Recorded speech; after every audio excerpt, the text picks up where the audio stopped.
Good morning, I'm Craig DeGrelli. It's Thursday, March 20th, 2025, and these are your Unbiased Updates. It could be lights out for the Department of Education. The Trump administration's expected move today to curtail what it believes is a department bloated with bureaucracy, and what defenders of the agency are saying. Also targeting Tesla owners, the website that outed drivers of Elon Musk's famous vehicles. A form of protest of Musk's cuts at the Department of Government Efficiency, or an attempt to harass and intimidate average Americans.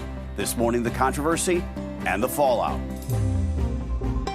From the Straight Arrow News Studio, bringing the stories that matter to you from across the United States and around the world, these are today's Unbiased Updates.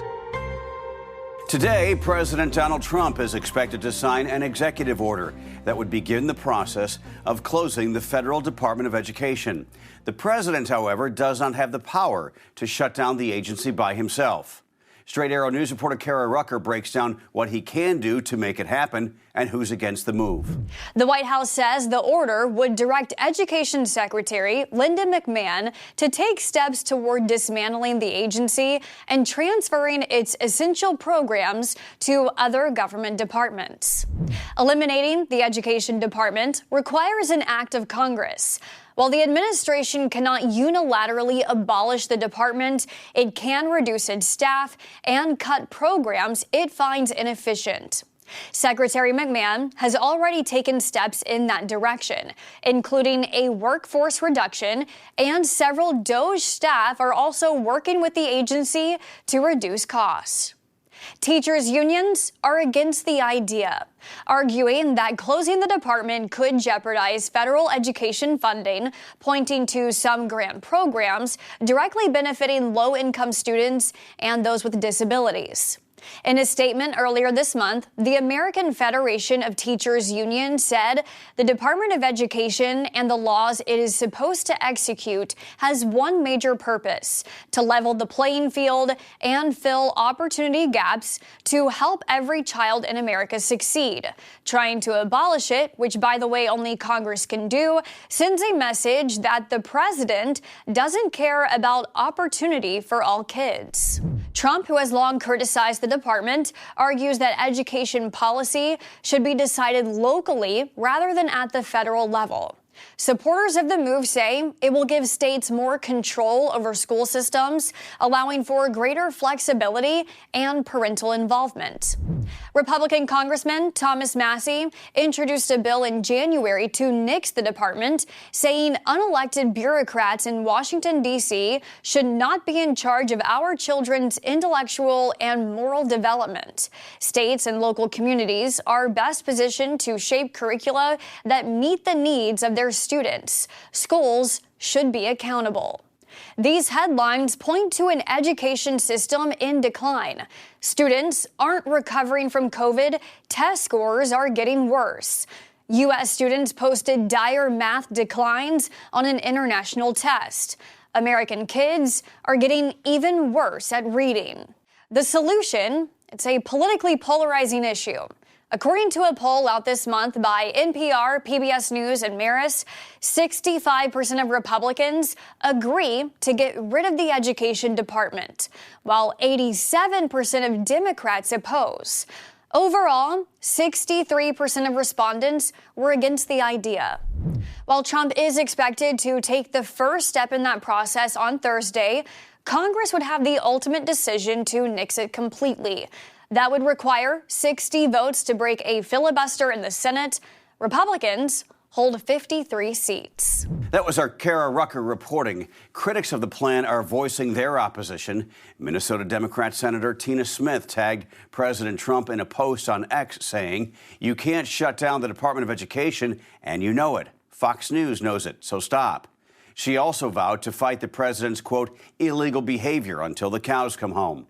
The president of the National Education Association, one of the nation's largest teachers unions, released a statement saying, quote, if successful, Trump's continued actions will hurt all students by sending class sizes soaring, cutting job training programs, making higher education more expensive and out of reach for middle-class families, taking away special education services for students with disabilities, and gutting student civil rights protections. Last week, nearly 24 Democratic attorneys general filed a lawsuit against the Trump administration seeking to halt the effort to lay off half of the Department of Education's workforce. Meantime, in a statement, a White House spokesperson said the executive order, quote, will empower parents, states, and communities to take control and improve outcomes for all students. Now to the ongoing conflict in the Middle East. The Israeli military says it intercepted a missile launched from Yemen early this morning as hostilities with the Houthi rebels intensifies, amid President Trump's threats to punish Iran over its apparent support for the military group.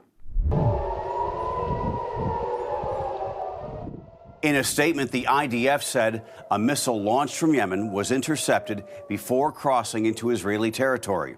Sirens were sounded in accordance with protocol. Israel's ambulance service said no serious injuries were reported.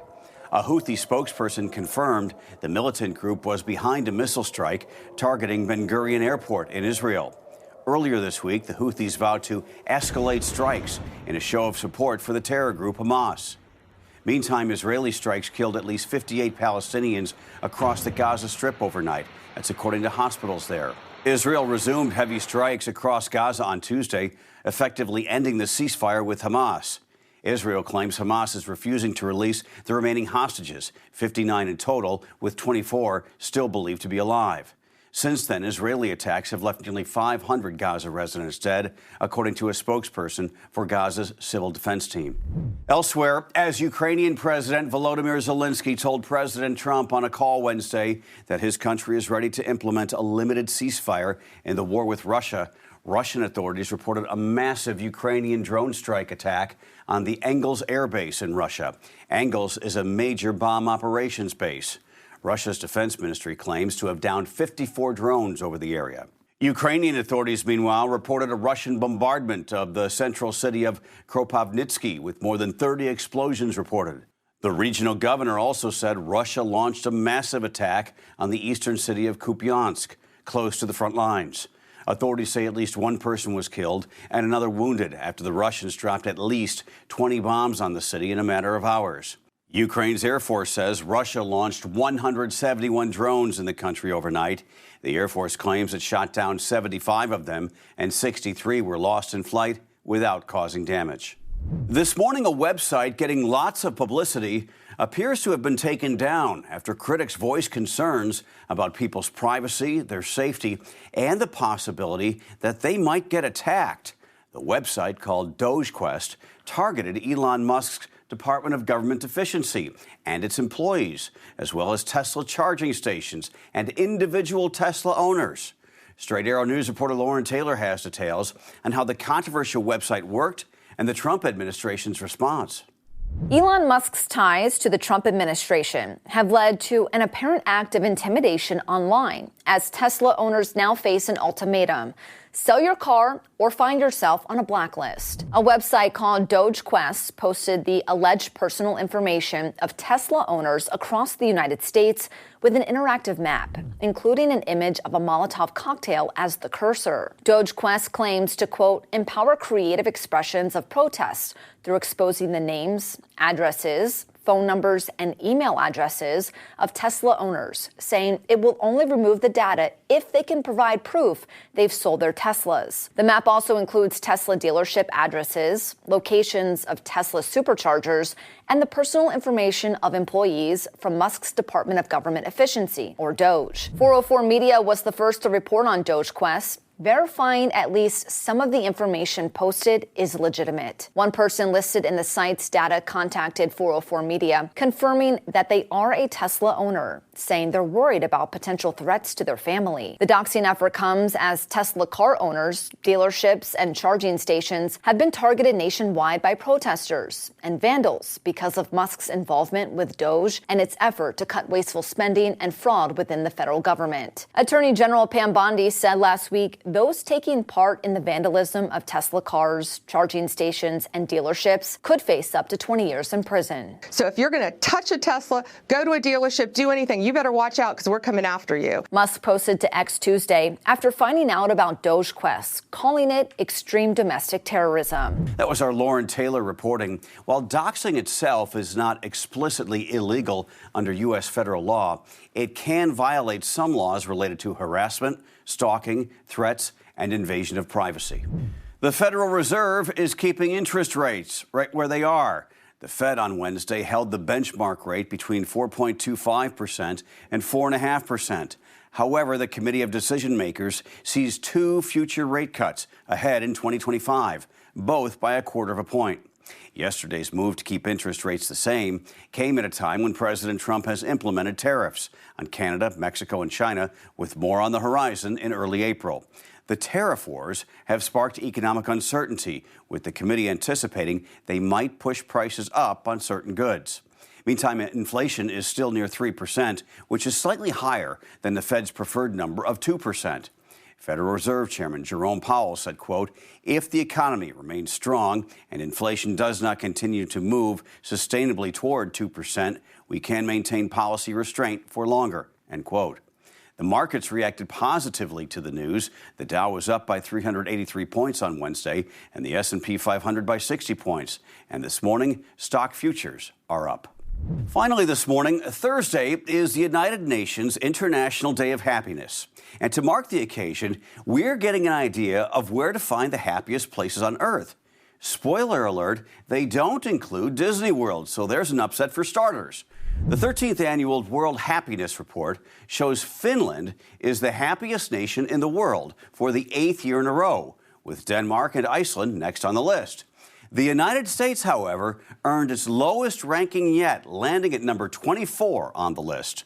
According to the report, in the United States and some parts of Europe, declining happiness and social trust have contributed significantly to the rise of political polarization. The World Happiness Report ranks countries according to self-assessed life evaluations after asking respondents to think of a ladder with the best possible life for them being a 10 and the worst being a 0, then rate their current lives on that scale. Additionally, it considers 6 variables, including GDP per capita, social support, healthy life expectancy, freedom, generosity, and freedom of corruption.